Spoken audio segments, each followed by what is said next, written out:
بازیگر مشهور و زیبای ترکیه هانده ارچل بعد از کلی حاشیه بالاخره ازدواج کرد. برای شنیدن داستان ازدواج این سلبریتی مشهور ترکیه لطفاً تا آخر این ویدیو همراه من باشید. یکی از مشهورترین بازیگران جوان ترکیه‌ای هانده ارچل که حتی اگه اهل فیلم‌های ترکیه‌ای نباشید حتما اسم و عکسای اونو توی اینستاگرام یا صفحات مجازی دیگه دیدید. هانده ارچل در روز 23 ماه نوامبر سال 1993 در شهر بالکسیر ترکیه به دنیا آمد. از گذشته تا حالا منطقه محل تولد هانده ارچل به داشتن دخترانی جذاب مانند هانده معروفه. رشته تحصیلی اون هنر و فارغ التحصیل مقطع کارشناسی از دانشگاه دولتی به نام هنرهای زیبایی معمارستانه.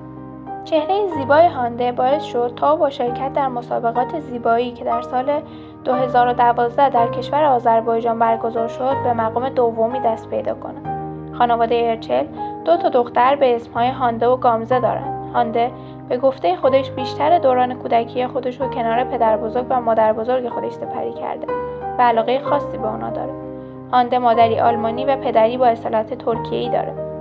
اون در زمینه‌های مدلینگ، بازیگری، مجریگری فعالیت میکنه. او اولین بار در سن 21 سالگی وارد دنیای بازیگری شد. در ابتدا در سریال درخت زندگی نقش آفرینی کرد، اما با بازی در مدرسه دیوانه در میان مردم محبوب و شناخته شد. هانده سفیر تجاری برندهای معروف ترکیه‌ای هم هست. هانده به تازگی از رابطه عاطفی خودش پرده برداشت. اون با شخصی به اسم هاکان سابانجی در رابطه عاشقانه است. هاکان سابانجی در سال 1991 توی استانبول به دنیا آمد، اما اصالتاً اهل قیصریه است. اون یک تاجر ترک و عضو هیئت مدیره شرکتشونه. نام برادرش هاکی سابانجیه که اونم اغلب در کانون توجه قرار داره و یه برادر کوچکتر به اسم کریم سابانجی دارن. این چهره خوش استایل بعد از تحصیل توی آمریکا به استانبول برگشت و بعد از فارغ التحصیلی از دانشگاه مشغول به کار در مشاغل خانوادگیشون شد. قد اون 175 و وزنش 63 کیلوگرمه. خانواده سابانجی اهل ترکیه‌اند و در تجارت و کارآفرینی فعالیت میکنن. گفته میشه خانواده هاکان سابانجی بعد از خانواده کوچ دومین خانواده ثروتمند ترکیه هستند.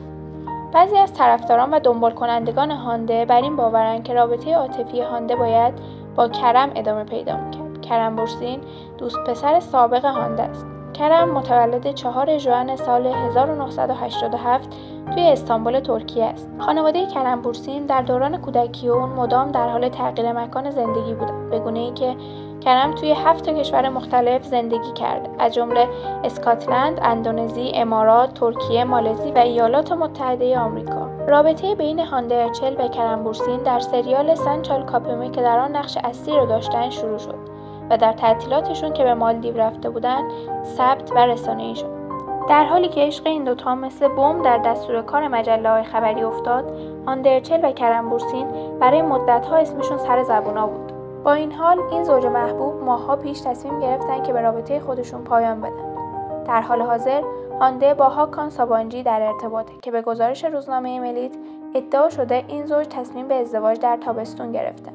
خبرها حاکی از اینه که این زوج تصمیم داشتن یک عقد ساده در خارج از کشور برگزار کنن، اما خانواده سابانجی قبول نکرده و قراره یک عروسی بزرگ توی استانبول براشون برگزار کنن.